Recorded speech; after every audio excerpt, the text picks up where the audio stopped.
the president's job plan and the Fed's move into QE3 is Peter Schiff, CEO of Euro Pacific Capital. Fresh off his testimony to Congress last week on why the president's last 3 jobs plans, or is it 4, have failed. Now, the reason I like to have Peter Schiff on with us is he got ridiculed, as you know, many of you know, all over international television and major print publications for predicting the collapse of 2008, then for saying that all the stimulus and banker bailout wouldn't work. And now, more and more, they're finally listening to him, kind of like they're starting to listen to Congressman Ron Paul. Peter Schiff, of course, also has been one of the monetary advisors on economics for Congressman Ron Paul, and he joins us now. Peter, thank you for being here with us. Yeah, you know, thanks for having me on, Alex, and I wish they were listening to me. I mean, maybe they're hearing me now, but I'm not sure they're actually listening to what I'm saying. They might be tuning it out. Let's get into the testimony to Congress last week and basically what they asked you and how you responded. Well, I mean, the whole idea, they wanted to have a hearing to try to figure out how to create jobs. And of course, that's what they like to do in Washington, is convene hearings. But the reality is they don't need a hearing to figure out why there's no jobs. All they need is a mirror.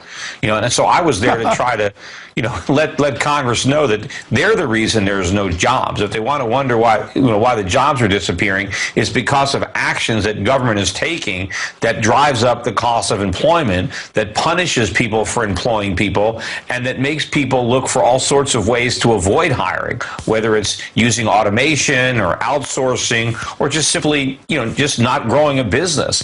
And so the only thing that government can really do to create jobs is to stop destroying them and destroying the incentives for the private sector to create the jobs. I see varying reports from Spain, Portugal, where they've tried the failed green jobs, and now we know about the $500 million stolen, at least from by one of the Obama green energy job companies. But I was seeing numbers of tens of millions of dollars that it costs for every $50,000 job. I mean, surely, Peter, they're not this stupid. There's got to be some method to the madness. Isn't this more of a mafia government, and it's just about paying off their cronies? Don't overestimate their intelligence. I've gotten in trouble overestimating people's intelligence before. But, I mean, either they're stupid or they're just trying to get elected and they don't care, or a combination of the two. But, you know, a lot of what Congress has to understand is we don't want jobs because we want to work. We want jobs because we want all the things that jobs produce. We want goods. We want to consume. We want to have a high standard of living. Jobs are a means. They're not an ends in and of themselves. And, you know, government can create work. They can make sure we all work really hard, but we have nothing to show for it. That's not what we want. We want productivity. And we're not going to get productive jobs from government. We're going to get that from profit-seeking entrepreneurs. But was Congress receiving this information? I mean, did anything positive happen? I don't know. Look, I had some good conversations. You know, I got Dennis Kucinich, who I was surprised. I had a nice discussion with him in private after the hearing. He's coming on my radio show on Friday on the Peter Schiff show. So, you know, and that's the Democratic side. So, I mean, he seemed that he was open to my ideas and he was willing to listen. But that's just one step. I mean, it's gonna take a lot more than one Democrat, you know, expressing an open mind. I mean, we actually need decisive action quickly because we're running out of time. Well, I want to bring up a positive point. I have seen some mainstream articles with economists saying, look, we need to cut taxes, and then that will actually create more revenue.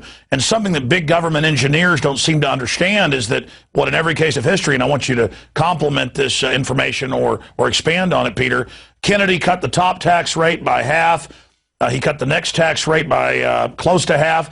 And tax receipts doubled. So the bureaucrats have to know that when they increase taxes like California's done or like Greece has done, that it takes an economy and puts it into a stall. So why are they doing this?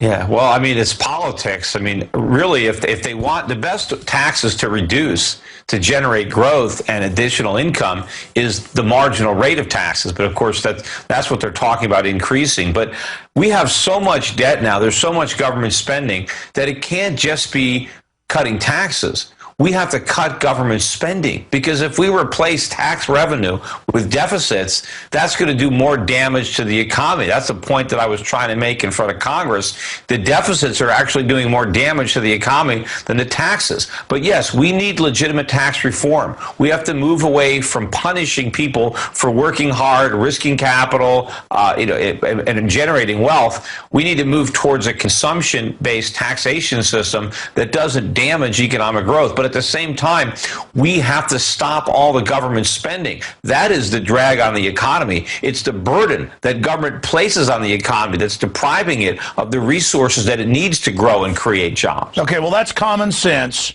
And I agree with you that historically that's a no-brainer. But where you have really been stunningly accurate is in your basic overall projections and predictions of what was going to happen in the economy.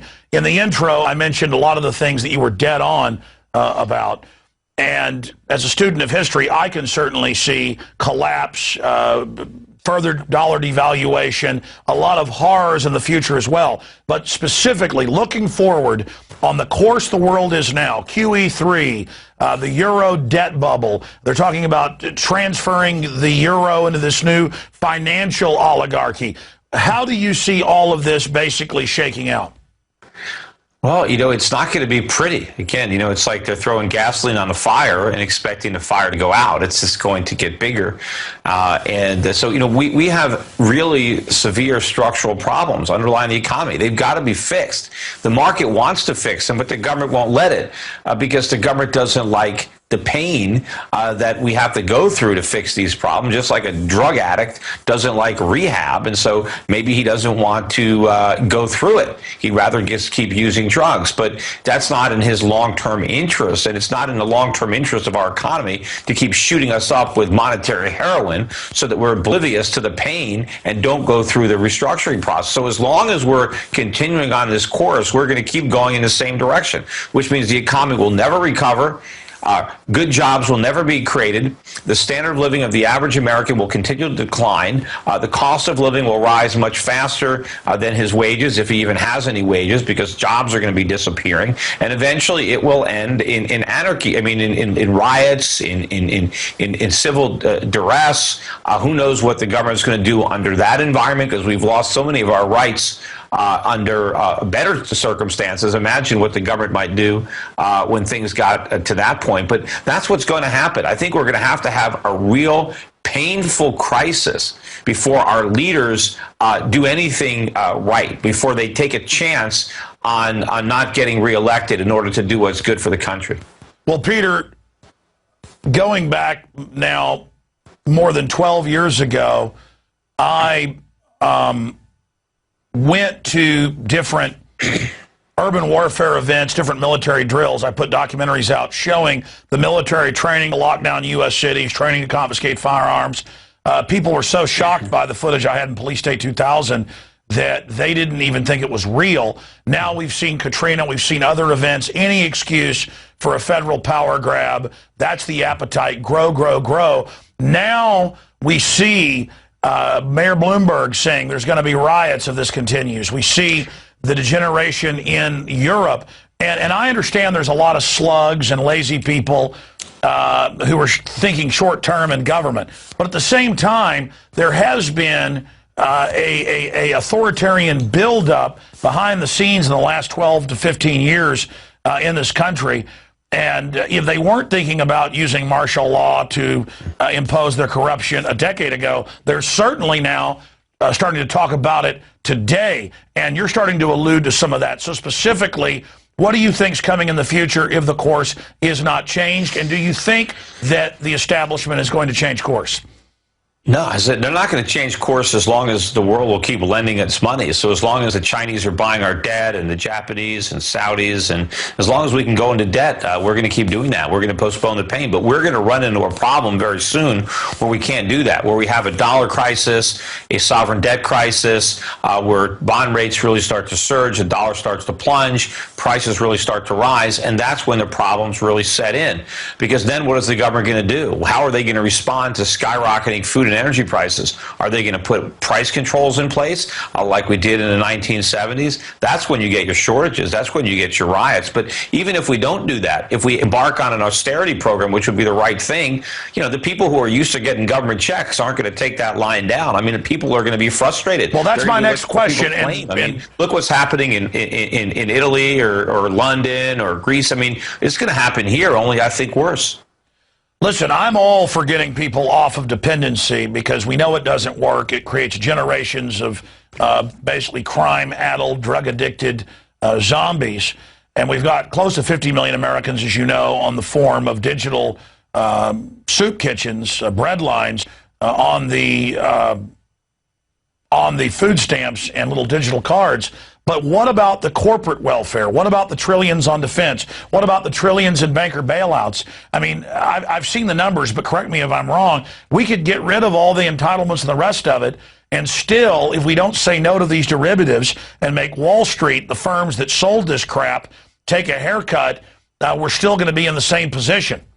Well, we have to end all forms of welfare or warfare. We're broke, but politically it's hard to say that we're going to cut out the welfare that the middle class enjoys and continue the largesse that the Wall Street bankers enjoy. We got to put an end to all forms of corporate welfare, government subsidies. We need to go back to free market forces. If you're going to succeed in this country, you succeed without help from the government. You succeed in the marketplace because you succeed in delivering a better product to your customers. You lower their costs, you increase the quality. You've got to earn your money. We got to take away this rent-seeking, the ability of politicians to dole out special favors in exchange for support that helps them get reelected. And that's special favors to Wall Street and Main Street. We have to level the playing field. We have to go back to a free market economy where government is insignificant in size and in influence. We want small government where we can have low taxes and we can take care of ourselves. We don't need to live in a nanny state in this social welfare program because it's bankrupted other countries in the past and it's bankrupting us now. And when you have somebody like Mayor Bloomberg, when you and I were talking about riots years ago, and that was, these guys are crazy, this is kookiness. Well, now you got mainstream guys like Bloomberg saying, we're going to have riots if things don't change. And I think Mayor Bloomberg is incorrectly looking for some government program to prevent the riots. It's these government programs that are ensuring the riots because the government programs can't work. And when the government fails, will only make the situation worse. And when the government fails, it's a time bomb. This will be the last question because of your time and our constraints here on the Nightly News. But Congressman Ron Paul, I mean, obviously you're a supporter. What do you think of his run? I mean, is that not a silver lining that he's getting even more support than he got 3.5 years ago? And B, what do you think of the different dirty tricks and media tactics they've used against him?